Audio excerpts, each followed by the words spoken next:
Like and subscribe and click the bell icon to get new video updates.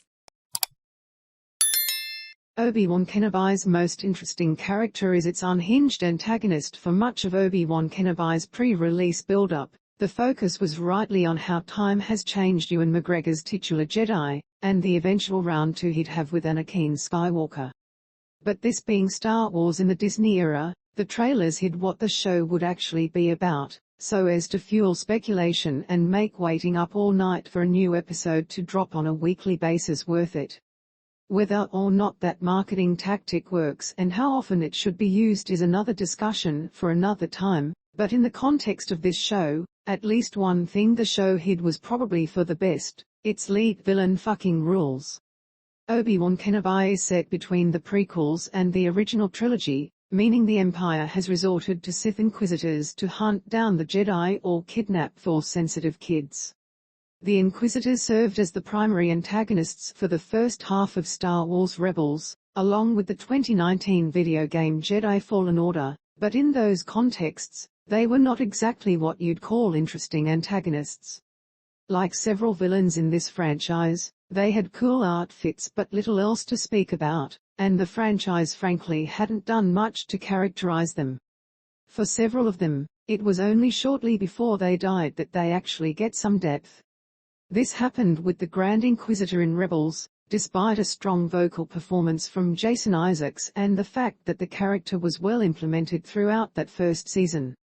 More infamously, Fallen Order's second sister got cut down by Darth Vader just as she received an apology she was owed by her master, Cere Junda. Most of the time, they die like chumps and make you wonder why they were even feared in the first place.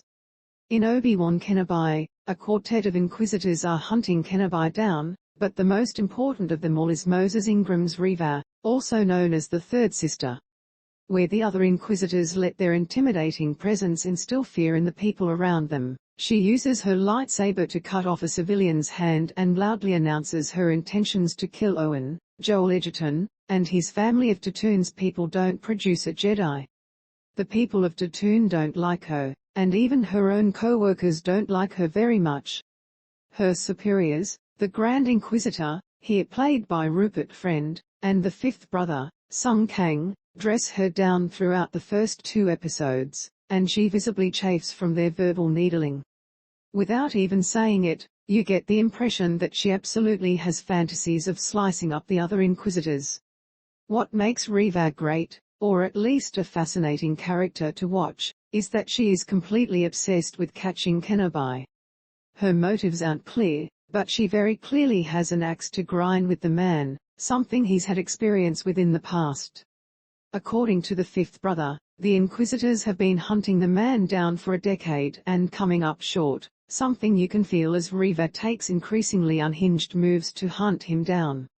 She isn't just threatening people and chasing him down when she catches sight of him. She kicks off the entire show's plot into gear by hiring a trio of bounty hunters to kidnap a young Princess Leia, Vivien Lyra Blair, in the hopes of drawing the Jedi out. When that fails, she just decides to send Obi-Wan's identity out to the bounty hunters on the planet Daiyu and wait for the inevitable blast of fire that'll tell her where to go.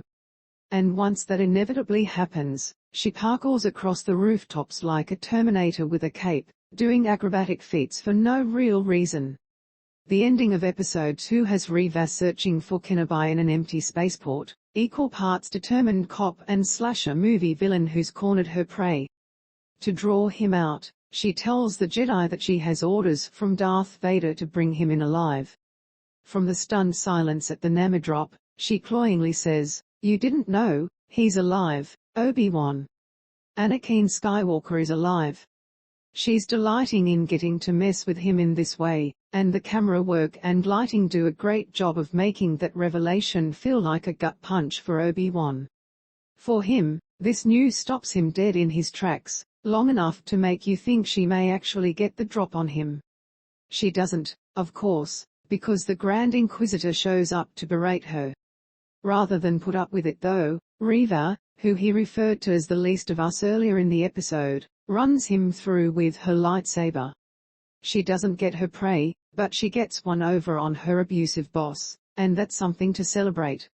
Whatever else comes of Reva's story in the remaining 4 episodes, she's already one of the more interesting on-screen villains we've had in some time.